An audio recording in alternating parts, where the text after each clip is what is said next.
мына биз бумагага кагазга көмүлүп отурабыз да 30 жыл мурда кандай иштесек эгемендик ошонун ушундай эле келатабыз.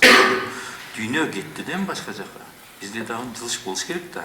Борбордо паспорт столго бир алысыраак бир таанышыңызды өзүнүн фото менен жөнөтүп көрүңчү. Паспорт алыш кандай? Бүгүнкү күндө паспорт алыш кандай? Алмаштырыш, очерет. Эртеден кечке турат ошол жерде. Паспорт деген 5 мүнөттө бүтүш керек да. База даныкы кирип бүтүп бул качан эле бүтүш керек эле да.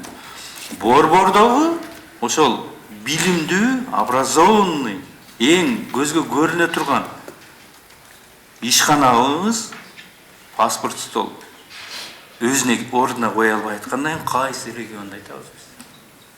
Жылбай атат да. Эң көп очерет, бүгүн очерет каякта? Госуслуга каерде мамлекеттин услугасы. А менчик башка бир жерде бир жерде очерет жок.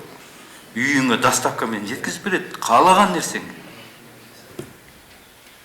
Таксини чакырсаңыз 2 мүнөттө келет менчик.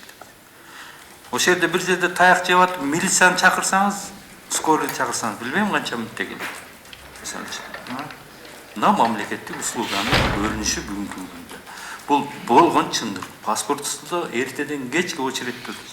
Атаңа бар, энеңе бар, ал кабинетке бар, бул кабинетке, аркы зданияга бар, буга бар. Бардыгы начальник.